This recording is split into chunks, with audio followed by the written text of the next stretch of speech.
गरीब परिवार के घर में आई बाढ़। जोरदार बारिश हो रही थी। उसमें भी सुनील बरसात में भीगते हुए अनाज की बोरी उतार रहा था। अरे तेरे में दम नहीं है क्या? क्या मर्द बनेगा रे तू? देखियो जरा, तेरे साथ के बाकी मजदूर 50 किलो अनाज की बोरियां एक बार में उठाकर गोदाम में पटक रहे हैं और तू कछुए की तरह ढीला काम कर रहा है। बेटा आज तो तेरी पगार काट दूंगा। पैसे कटने की बात पर सुनील रोते हुए मालिक के आगे गिड़गिड़ाने लग जाता है। नहीं नहीं सेठ जी, मेरी पगार में से मत काटना, अब जल्दी जल्दी काम करूंगा पक्का। कुछ देर में वो अनाज की बोरी उतार कर गोदाम में रख देता है। मालिक, मैंने बोरी उतार दी, मेरे पैसे दे दीजिए। ये ले, तेरी आज की दिहाड़ी 150 रुपया। मगर मालिक, अनाज की बोरी उतारने के तो आप 200 रुपए देते हैं ना।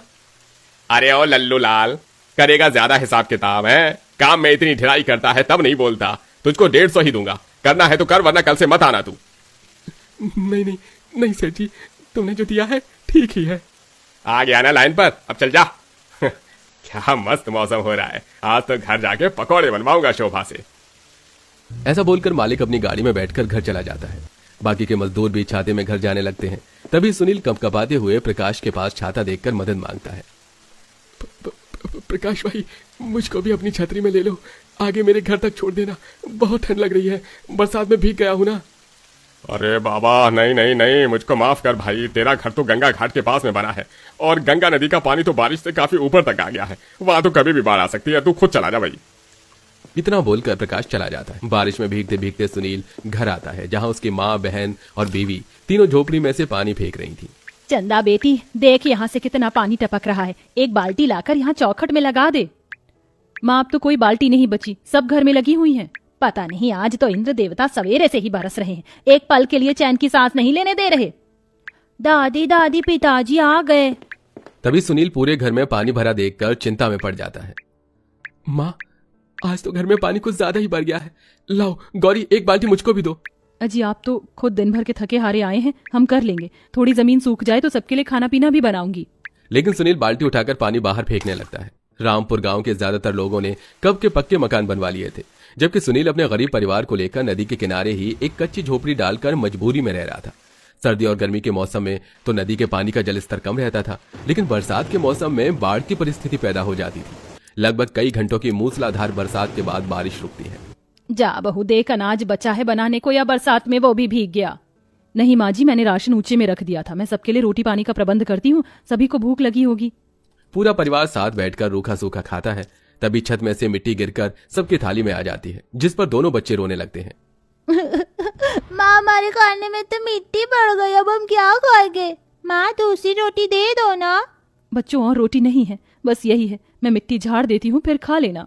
पूरा परिवार दुख में किसी तरह मन मारकर उसी मिट्टी लगी रोटी को खाता है, जबकि अमीर लोग अपने पक्के मकानों में पकौड़े खाते हैं और मानसून के सुहावने मौसम की खुशी मनाते हैं। ऐसे ही दिन गुजरते हैं और अब लगातार घर में पानी भरने के चलते घर की कच्ची मिट्टी की बनी दीवारों में सीलन भर गई थी और कच्ची होने लगी थी।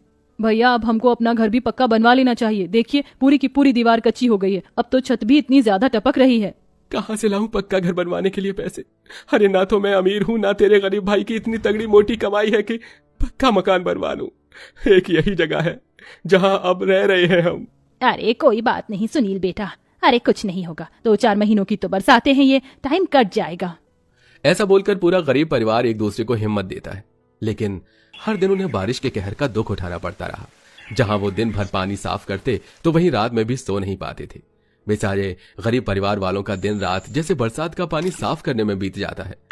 एक दिन गौरी नदी पर पानी भरने आती है तो पानी का जलस्तर काफी ज्यादा बढ़ा देखकर वो डर जाती है। हे भगवान, नदी का पानी तो उफान पर आ गया है, अब हम कहाँ जाएंगे? यही सोचकर पूरा परिवार परेशान होने लगता है और रात में सब बातचीत करते हैं।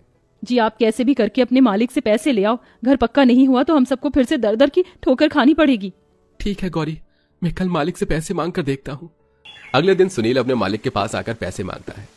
सेठ जी, मुझे पैसों की जरूरत है, मेरा घर बहुत ही कच्चा हो गया है, उसे पक्का करवाना बहुत ज्यादा जरूरी है, वरना मेरे परिवार पर बड़ी दुख मुसीबत पड़ जाएगी। अरे तो इसमें मैं क्या करूं भाई, मेरे पास थोड़े पैसे का पेड़ लगा है, मैं नहीं मदद कर सकता।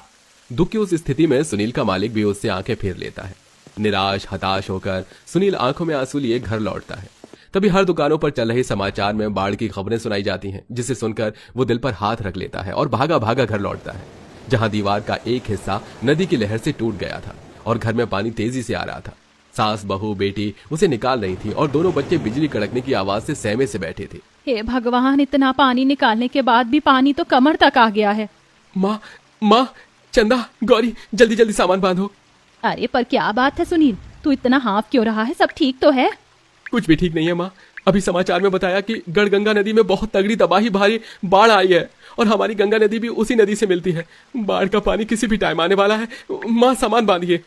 ये सुनकर सुलोचना व्यथित मन से अपने कच्चे मकान को निहारते हुए कहती है, किसी तरह इस घर में टाइम तो कट रहा था, अब ये जगह जमीन भी छिन जाएगी। कब तक और कहां कहां दर दर भटकाएगा भगवान तू। पूरा परिवार सामान इकट्ठा कर ही रहे थे कि नदी का पानी बाढ़ की लहर में बदलकर घर में तेजी से भर जाता है और घर की एक दीवार टूटकर खाट में पड़े सोमनाथ पर ढह जाती है। माँ, अरे बचाओ बचाओ। तड़पते तड़पते उस बेचारी की चीख बाढ़ की लहरों में समाकर शांत हो जाती है और पूरा परिवार बाढ़ में बहने लगता है। आंखों के सामने पति को खो देने के बाद सुलोचना सुध बुध खो देती है। सुनील के बापू कहाँ चले गए तुम? मुझको भी संग में ले चलते, तुम्हारे बिना मैं जी के क्या करूंगी। माँ जी, ये वक्त धैर्य खोने का नहीं।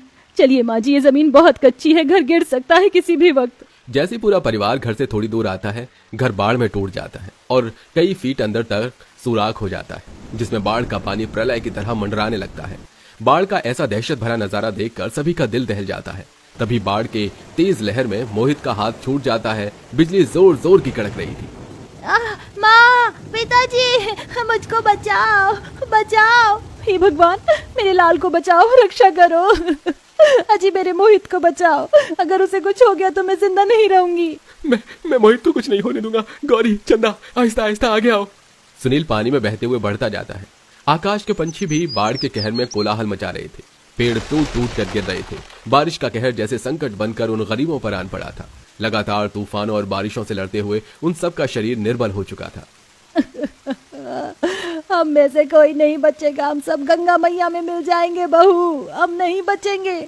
माँ जी, हिम्मत रखिए, हम बच जाएंगे। तभी एक हवाई जहाज आसमान में उड़ता दिखता है जो उनकी तरफ आ रहा था। घबराइए मत, हम आप सबको बचाने आए हैं। बचाव दल को देखकर गरीब परिवार की टूट चुकी आशा फिर दोबारा जगती है।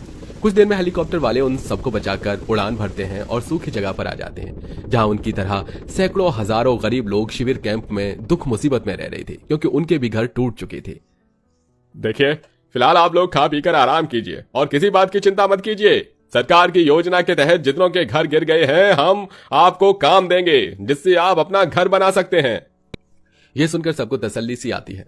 अब सुनील के साथ उसकी बहन और पत्नी दोनों काम करवाती हैं, जिससे वो तीनों थोड़े पैसे में खाते हैं और बाकी की कमाई घर के लिए बचाने लगते हैं, जिससे कुछ महीनों में वो एक छोटा पक्का मकान तैयार कर लेते हैं और हंसी खुशी रहने लगते हैं।